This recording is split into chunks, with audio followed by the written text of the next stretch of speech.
Hello दोस्तों, स्वागत है हमारे चैनल REC एकेडमी में आपका। REC एकेडमी, ठीक है। और आज हम आपके साथ डिस्कस करेंगे मध्य प्रदेश का भौगोलिक विभाजन। इसके पहले वीडियो में हमने मध्य प्रदेश का सामान्य परिचय और मध्य प्रदेश का गठन के बारे में पूरा डिस्कशन किया था और उसके वीडियो डले भी होंगे। प्लेलिस्ट में आप जाइए और देखिए, ठीक है। एंजॉय करिए वीडियो को। और सबसे पहले हम आपको बताएंगे कि मध्य प्रदेश आखिर गोंडवाना लैंड का पार्ट है। और टॉपिक का नाम है आपके भौगोलिक विभाजन, मध्य प्रदेश का भौगोलिक विभाजन। मध्य प्रदेश का भौगोलिक विभाजन, ठीक है। तो ये टॉपिक का नेम हो गया आपके। और सबसे पहले हम बताएंगे आपको कि गोंडवाना लैंड आखिर है क्या। गोंडवाना लैंड मध्य प्रदेश जो है, गोंडवाना लैंड का पार्ट है। मध्य प्रदेश के साथ साथ जो प्रायद्वीपीय भारत है वो ही पूरा गोंडवाना लैंड का पार्ट है, ठीक है। तो आखिर गोंडवाना लैंड है क्या। तो सबसे पहले तो जो अस्तित्व में था वो था, एक मान के चलिए, ये एक सुपर कॉन्टिनेंट था जिसको हम पेंजिया कहते हैं, ठीक है। Pangaea super continent. Super continent का यहाँ पर मतलब है कि वृहद महाद्वीप था, ठीक है। बहुत बड़ा महाद्वीप था, सभी महाद्वीप जुड़े हुए थे, किसका भी विखंडन नहीं हुआ है। वृहद महाद्वीप, ठीक है। ये इसके चारों तरफ क्या भरा हुआ था, पानी, ठीक है, जिसको हम पैंथालसा कहते हैं, सॉरी, पैंथालसा, ठीक है। और पेंजिया, पेंजिया के बीच में थोड़ा सा वो था टेथिस सागर। अब पेंजिया का विखंडन होता है, कैसे होता है, ठीक है। पेंजिया का विखंडन चालू होता है आपका यहाँ से, ठीक है। कैसे होता है वो हम बताएंगे। पेंजिया का विखंडन यहाँ पर लिख लेते हैं, पेंजिया।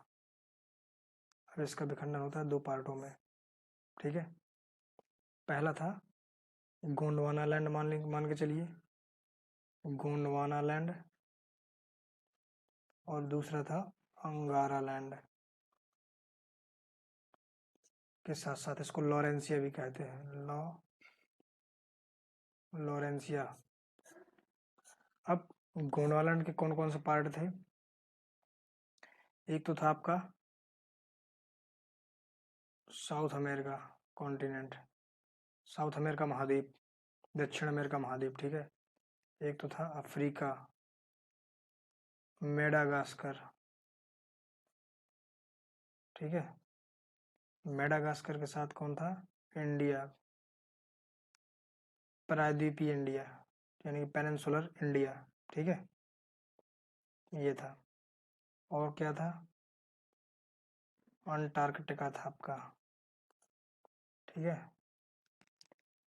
ये सारे जितने पार्ट थे वो थे गोंडवाना लैंड के पार्ट। इसके साथ ऑस्ट्रेलिया भी था आपका, ठीक है। अब अंगारा लैंड के कौन कौन से पार्ट हैं, ठीक है। उसमें आपका बचेगा, जितने भी बचते हैं, नॉर्थ अमेरिका बचता है, नॉर्थ अमेरिका कॉन्टिनेंट, एशिया महाद्वीप, और इसके साथ यूरोप महाद्वीप, यूरोप कॉन्टिनेंट, ठीक है। यहाँ पे अपवाद में क्या है इसका, इंडिया, क्योंकि इंडिया आ गया था आपका, गोंडवाना लैंड का पार्ट हो गया था। ये है पेंजिया, ठीक है। ये पेंजिया कैसे विखंडन हुआ था, इतने इतने पार्ट्स में विभाजित हो चुका था इंडिया, वो सॉरी पूरा जो महाद्वीप का था वो एक, ठीक है। और अब हम चलते हैं आगे कि मध्य प्रदेश का आखिर विभाजन, वो सॉरी अक्षांशीय विस्तार कितना है। मध्य प्रदेश का अक्षांशीय विस्तार है 21 डिग्री। यहाँ से आप मान के चलिए 21 डिग्री 6 मिनट से लेकर 21 डिग्री 6 मिनट से लेकर 26 डिग्री 30 मिनट, ठीक। और देशांतरी विस्तार था यहाँ से, ये नॉर्थ, ठीक है, उत्तरी अक्षांश में है पूरा भारत, ठीक है। तो मध्य प्रदेश भी उत्तरी अक्षांश में हो, जाहिर सी बात है। ये था 74 डिग्री 9 मिनट ईस्ट, पूर्वी देशांतर से लेकर यहाँ पर था आपका 82 डिग्री 48 मिनट पूर्वी देशांतर, ठीक है। ये देशांतरी विस्तार हो गया मध्य प्रदेश का, ठीक है, ये देशांतरी विस्तार हो गया।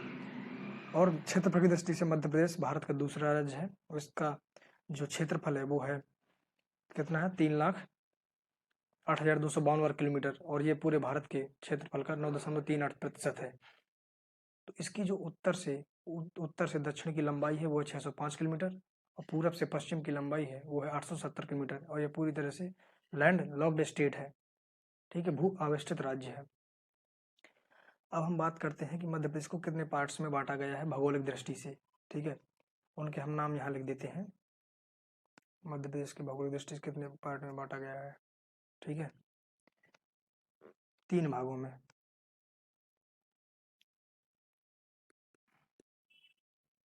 भौगोलिक दृष्टि से 3 भागों में बांटा गया है। अब हमें लिखना है वो कौन कौन से 3 भाग है, ठीक है। पहला भाग आपका है मध्य उच्च प्रदेश, दूसरा भाग है सतपुड़ा श्रेणी, ठीक है, तीसरा है बघेलखंड, बघेलखंड या पूर्वी पठार, ठीक है, पूर्वी पठार। अब अब जैसे ये तीनों हो गए ना, अब तीनों के बारे में हम एक एक करके और बताते हैं कि इसमें और कौन कौन से इसके अंदर आएंगे, ठीक है। तो इसमें आएगा सबसे पहले आपका, इसके अंतर्गत कौन कौन से पठार आते हैं। पहला तो आपका इसके अंतर्गत आता है मालवा का पठार, दूसरा है इसका मध्य भारत का पठार, मध्य भारत, ठीक, तीसरा पठार है बुंदेलखंड, बुंदेलखंड का पठार, चौथा है रीवा पन्ना का पठार, रीवा पन्ना का पठार, और अगला सॉरी घाटी है नर्मदा, नर्मदा सोन घाटी, ठीक है, ये हो गए। अब सतपुड़ा श्रेणी में सतपुड़ा श्रेणी में कौन कौन से हैं, ठीक है, सतपुड़ा श्रेणी हम बताते हैं आपको, इसको थोड़ा और वो कर लें, हाँ, सतपुड़ा श्रेणी में आपका पश्चिमी सतपुड़ा श्रेणी, सतपुड़ा कितने भागों में सतपुड़ा श्रेणी को विभाजित किया गया, पश्चिमी, पूर्वी और मैकाल श्रेणी, ये 3 श्रेणी है, और इसमें आपका बघेलखंड का ही पठार है अकेले इकलौता, ठीक है। अब हम बताते हैं इनको एक एक करके एक्सप्लेन करेंगे हम कि आखिर इनमें क्या क्या विशेषताएं हैं, इनकी क्या विशेषताएं हैं, कैसे बने, किन चट्टानों से बने हुए हैं, एक्चुअली है ना। तो हम आगे अभी नंबरिंग करते हैं, और हो गया मध्य प्रदेश का, और ये है पश्चिम, ठीक है, ये यहाँ मालवा का पठार है, मालवा का पठार, ठीक है, 28% है ये मध्य प्रदेश के क्षेत्रफल का मालवा का पठार, ठीक है। और ये हो गया मध्य भारत का पठार, मध्य भारत का पठार है ये, ठीक है, ये है 10.7%। और ये जो है ना, ये आपको दिख रहा होगा, ये बुंदेलखंड है, ये यहाँ से, ठीक है, इतना ये पूरा ये जो एरिया है ना,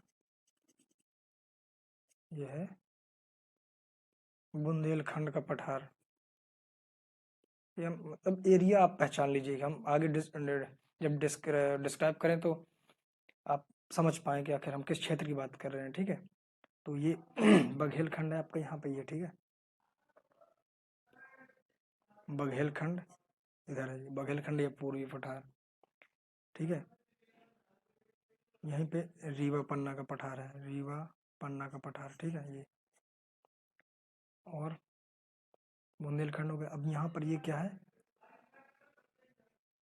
सतपुड़ा रेंज है ये आपकी यहाँ पे, ठीक है, ये सतपुड़ा रेंज हो गई। और ये है ना, ये यहाँ पे, ये सॉरी, ये पूरा नर्मदा और ताप्ती बेसिन हो गया, पूरा नर्मदा ताप्ती वैली हो गई, नर्मदा ताप्ती घाटी है, ठीक है। ये इतना मतलब ऐसे डिवाइड किया गया है इसको, ठीक है। ये आपका 11% है टोटल मध्य प्रदेश के एरिया का, और ये भी बहुत ज़्यादा है, 26% है, ठीक है। बघेलखंड आपका 7% है, और रीवा पन्ना का पठार 10% में है, बुंदेलखंड है 7% में, ठीक है। ये 7% है मध्य प्रदेश के कुल टोटल क्षेत्रफल का। अब चलते हैं आगे, हम इनको एक एक करके एक्सप्लेन करते हैं कि आखिर इनमें और कौन कौन सी चीज़ें हैं, क्या क्या विशेषताएं हैं, ठीक है। अब हम पहली हेडिंग डालेंगे आपके सामने, मालवा का पठार, ठीक है। पहला यहाँ पे है, पहला मालवा, मालवा का पठार, ठीक है। आखिर इसकी विशेषताएं क्या क्या हैं, यहाँ पे हम बताएंगे विशेषताएं इसकी, ठीक है। मालवा के पठार की पहली बात तो, मालवा का पठार जो है कहाँ पर है, मध्य प्रदेश के पश्चिम में, तो ये वेस्ट में स्थित है मध्य प्रदेश के, एमपी के, ठीक है। और ये कितना है, टोटल 28% एरिया है टोटल एरिया का मध्य प्रदेश के। और इसकी जो सबसे ऊंची चोटी है वो है सेगार पीक, ये हाईएस्ट पीक है मालवा की। इसके अलावा अदर चोटी है जो है वो है जाना पाव, जाना पाव भी यहीं पे है मालवा पे। और इसमें कौन कौन से एरिया आते हैं, इंदौर है, ठीक है, उज्जैन भी है इसमें, ठीक है, भोपाल भी आता है कुछ हद तक, भोपाल, ये सब एरिया जो है ये इसमें आते हैं, किसमें, मालवा के पठार में। इसकी यहाँ पर कौन सी मिट्टी पाई जाती है, काली मिट्टी पाई जाती है, ठीक है, काली मिट्टी पाई जाती है, ठीक है। ये काली मिट्टी यहाँ पर पाई जाती है, और यहाँ पे, और ये आखिर निर्माण इसका कैसे हुआ है, ठीक है। ये मालवा का पठार है जो इसका, ये बना कैसे है, किस चीज़ से बना आखिर ये बना है दक्कन ट्रैप, दक्कन ट्रैप और बेसाल्ट रॉक से, ठीक है। ये नहीं कि लावा मैग्मा से, ठीक है। तो जाहिर सी बात है कि अगर लावा से बना हुआ तो ये काली मिट्टी जरूर होगी, क्योंकि काली मिट्टी ही बनती है लावा से, ठीक है। लावा के अपर्दन अपर्दन से जो भी। और यहाँ पर कौन कौन सी और इम्पोर्टेंट नदियाँ हैं, कौन कौन सी नदियाँ हैं, ठीक है। नदियों की बात करते हैं हम, नदियाँ यहाँ पर कहाँ की, मालवा की, मालवा के पठार की नदियाँ। नदियाँ हैं आपकी चंबल, पहली बात तो चंबल नदी, छिप्रा, छिप्रा नदी है, पार्वती नदी भी यहीं पे है, काली सिंध है, ठीक है, और बेतवा नदी है। ये सब नदी पूछी जाती हैं एग्जाम में, है ना। माही नदी भी यहीं पे है। ये हो गई नदियाँ, ठीक। और एक एक एक स्टेटमेंट और है इसका जो इम्पोर्टेंट है, कि जो चीनी यात्री था फाहियान, फाहियान चीनी यात्री, ठीक है, ये जब यहाँ पर भ्रमण करने आया था तो इसने विश्व की सर्वश्रेष्ठ जलवायु कहा था मालवा की जलवायु को, विश्व की सर्वश्रेष्ठ जलवायु कहाँ की, मालवा की, ठीक है। ये फाहियान ने कहा था, इम्पोर्टेंट है, इसको याद रखना। अब हम चलते हैं अगले उसमें, ठीक है, दूसरे नंबर पे, दूसरे नंबर पे हम बात करेंगे आपके सामने मध्य भारत की पठार की, ठीक है। मध्य भारत का पठार, पठार इसमें क्या कौन कौन सी चीजें हैं, इसकी लोकेशन जो है वो है उत्तर पश्चिम में अवस्थित है मध्य भारत का पठार, ठीक है। आप चाहे तो मैप देख सकते हैं, मध्य भारत का पठार ये क्या है, उत्तर पश्चिम में, ठीक है। ये यहाँ पे मध्य मध्य भारत का पठार, सॉरी। अब इसमें हम बात करते हैं कि क्या क्या है इसमें, इस खास क्या है। इसका पहली बात तो 10% एरिया है टोटल मध्य प्रदेश का, उत्तर पश्चिम, उत्तर पश्चिम में स्थित है। और नाम है इसका, एक और नाम है इसका, नाम और क्या है, चंबल का उप आंध्र प्रदेश, चंबल का उप आंध्र प्रदेश भी इसको कहा जाता है, ठीक है। ये याद रखने लिए। निर्माण इसका कैसे हुआ है, इसका निर्माण हुआ है विंध्यशैल, विंध्यशैलों का समूह, विंध्यशैल समूह से, और साथ ही चंबल नदी है ना उसके अपर्दन और निक्षेपण, अपर्दन के बाद निक्षेपण से, चंबल नदी के निक्षेप से इसका निर्माण हुआ है, ठीक है। और बीहड़, जो चंबल नदी के कारण, जो अपर्दन के कारण यहाँ बीहड़ बनता है ना, तो बीहड़ से कौन कौन से जिले प्रभावित हैं यहाँ पर इस एरिया के, तो वो है श्योपुर, एक है आपका भिंड और मुरैना, ये जिले जो है बीहड़ से प्रभावित एरिया है यहाँ के, ठीक है। और अगली बात करते हैं हम, जो तीसरे नंबर पे आएगा वो है बुंदेलखंड, बुंदेलखंड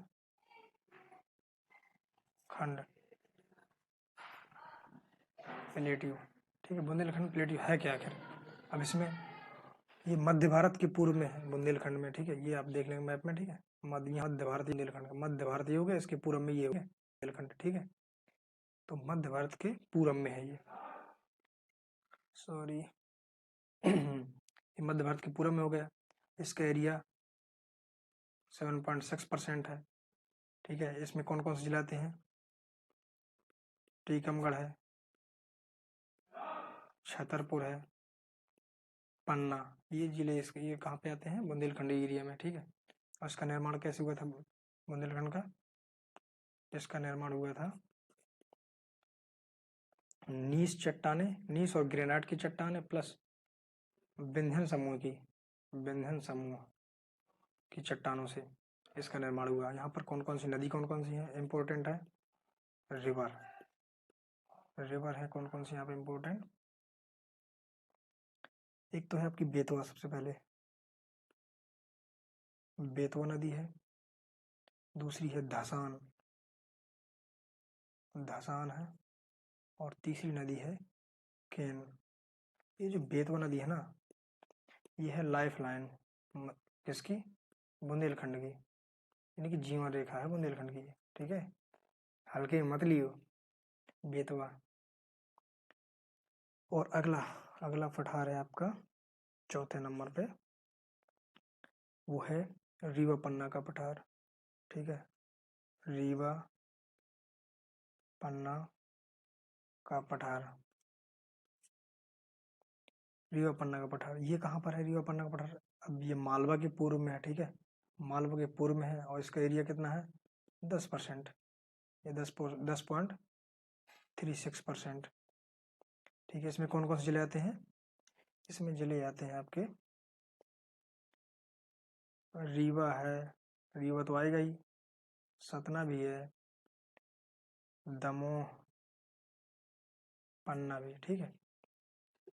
और यहाँ पर कौन सा, ये यहाँ पर बलुआ पत्थर पाया जाता है, बलुआ पत्थर, जैसे लाल किला में लगा हुआ है ना, लाल किला है, आगरा का किला है, इनमें बलुआ पत्थर ही लगा हुआ है बेसिकली। और यहाँ का जो खनिज है, प्रमुख खनिज है, वो है हीरा। हीरा कहाँ होता है, यहीं होता है रीवा पन्ना के पठार में। और एक चीज़ इसमें और है, रीवा पन्ना पठार की जो इन्फॉर्मेशन है इसमें जोड़ने लायक है, वो कौन सी है, वो है रिवर। तो रिवर कौन कौन सी है यहाँ पर, रिवर की बात करेंगे हम, वो है टोन्स नदी, केन, और एक है बीहड़ नदी। ये बीहड़ नदी क्यों इम्पोर्टेंट है, क्योंकि जो चाचाई वाटरफॉल है ना, चाचाई जलप्रपात वो कहाँ है, बीहड़ नदी पे, ये मध्य प्रदेश का हाईएस्ट वाटरफॉल है, ठीक है।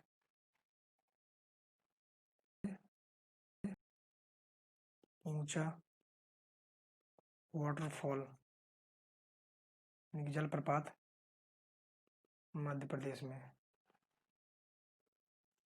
एक ये इम्पोर्टेंट है, ये कई बार पूछा भी जा चुका है, ठीक है, वेरियस एग्जाम्स में। अब अगला क्या है, अगली में बात करेंगे हम नर्मदा सोन घाटी की, ठीक है। नर्मदा सोन घाटी,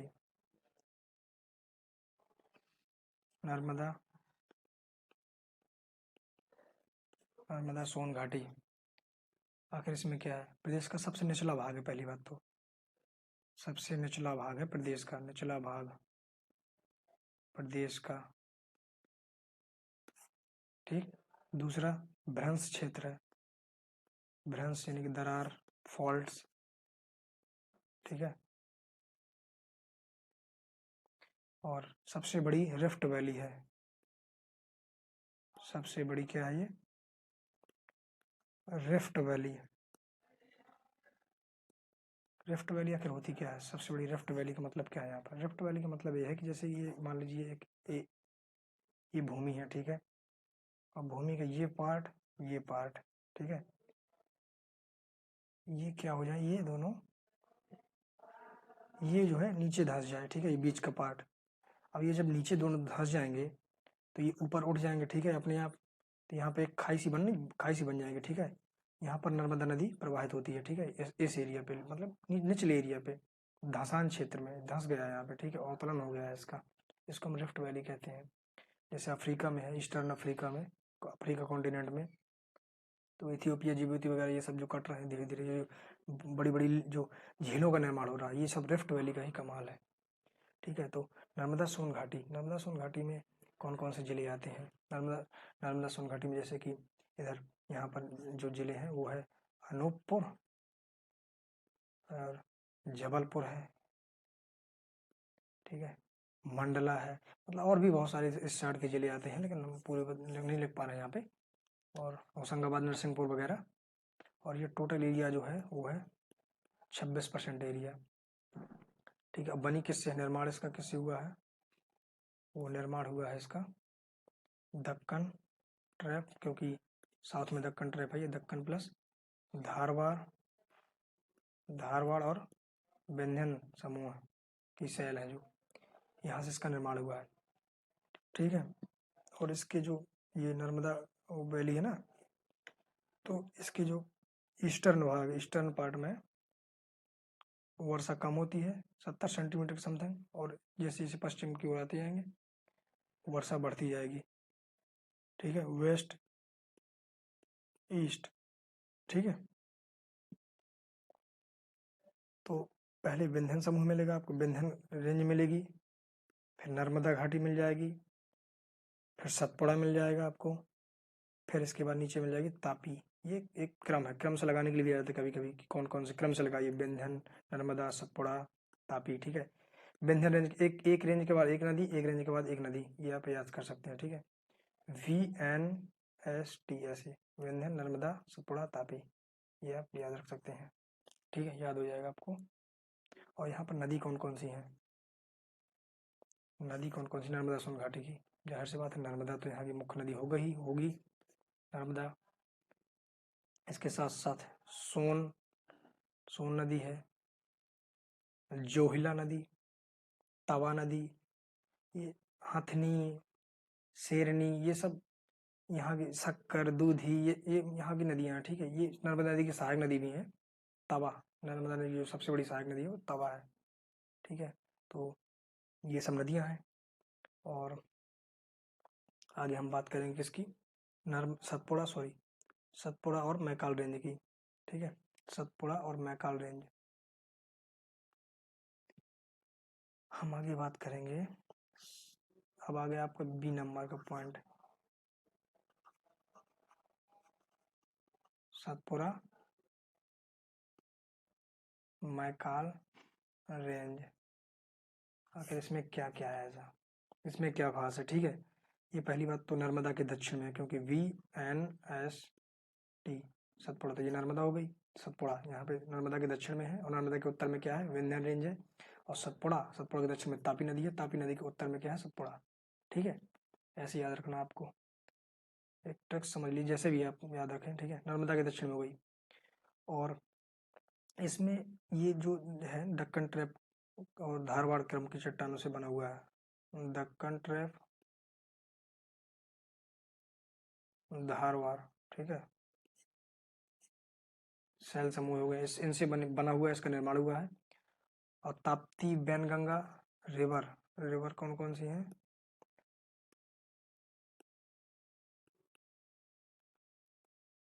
ताप्ती, वैनगंगा, वैनगंगा है, वर्धा, तवा, ठीक है, ये यहाँ की इसकी नदियाँ हैं। अब इसको हम 3 रेंज में बांट देते हैं, सतपुड़ा मैकाल रेंज को 3 रेंज में बटी हुई है, ठीक है। 3 रेंज कौन कौन सी हैं? एक तो है आपकी राजपीपला, राजपीपला, एक है मध्य श्रेणी, मिडिल रेंज, मध्य श्रेणी, ठीक है, मध्य श्रेणी के जो, और इसके बाद है मैकाल, मैकाल श्रेणी। जो मध्य श्रेणी है उसमें कौन कौन से आते हैं? मध्य श्रेणी में आते आपका आता है गाविलगढ़ और महादेव, गाविलगढ़ प्लस महादेव, ठीक है। राजपीपला यहाँ हो गई। अब महादेव, महादेव की जो धूपगढ़ है, ठीक है, धूपगढ़ है, ये पूरब से पश्चिम विस्तृत है, ठीक है, समानांतर ताप्ती नदी के जस्ट ऊपर है ना, सतपुड़ा रेंज, और ये समानांतर फैली हुई है नर्मदा के दक्षिण में। तो जो ये धूपगढ़ है ना, ये मध्य प्रदेश की सबसे ऊंची चोटी है, ये इसकी जो ऊंचाई है 1350 मीटर है, ठीक है। और मैकाल रेंज जो अमरकंटक अमरकंटक है ना, अमरकंटक, ये मैकाल रेंज पे रही है, ठीक है। तो यहाँ से कौन कौन सी नदी निकलती हैं? नर्मदा है और सोन है, ठीक है। तो मध्य प्रदेश की हाईएस्ट पीक हो गई धूपगढ़, ठीक है। नर्मदा और गोदावरी की जो सतपुड़ा रेंज है वो नर्मदा और गोदावरी जो नदी है वो जल विभाजक का कार्य करती है एक प्रकार से, नर्मदा और गोदावरी के बीच में। नर्मदा इस साइड जाती है, यानी किस साइड? पश्चिम में, और पूरब में जाती है गोदावरी नासिक से निकल कर महाराष्ट्र के, ठीक है। और हम आगे आगे आगे बढ़ते हैं। आगे हम बात करेंगे, आगे किसकी बात कर रहे हैं? बघेलखंड के पठार से। बघेलखंड का पठार वैसे छत्तीसगढ़ का ही वो है, एरिया है, और अपने मध्य प्रदेश के सबसे पूर्वी छोर पर बघेलखंड, ठीक है, 3 नंबर पे है। बघेलखंड का पठार ये है कि 7% है, पहली बात है, total area of Madhya Pradesh, ठीक है। नदियाँ कौन कौन सी यहाँ पर निकलती हैं? रिवर है सोन नदी, जोहिला नदी, रेहंद है, रेहंद, ये 3 नदियां यहाँ से निकलती हैं। कर्क रेखा ठीक है इसके बीच से निकलती है, इसको 2 भागों में बांट देती है। एक चीज इम्पोर्टेंट है, सिंगरौली, सिंगरौली जो मध्य प्रदेश का जिला है, यहाँ पर एक बैढ़न, बैढ़न है, ठीक है, इसके इस नाम से ये ऊर्जा राजधानी कहलाती है भारत की प्लस मध्य प्रदेश की ऊर्जा राजधानी, ठीक है, ऊर्जा राजधानी। तो ये बघेलखंड के पठार में ही है, या पूर्वी पठार, ठीक है, बघेलखंड या पूर्वी पठार में। ये लाल और पीली मिट्टी पाई जाती है यहाँ पर। और जो मानसून ये प्राप्त करता है वो मानसून कहाँ से मिलता है इसको? बे ऑफ बंगाल से, ठीक है, बे ऑफ बंगाल से इसको मानसून प्राप्त होता है। तो यही था आपका आज का वीडियो। तब तक के मिलते हैं किसी नेक्स्ट वीडियो में, तब तक के लिए जय हिंद जय Bharat, thank you so much.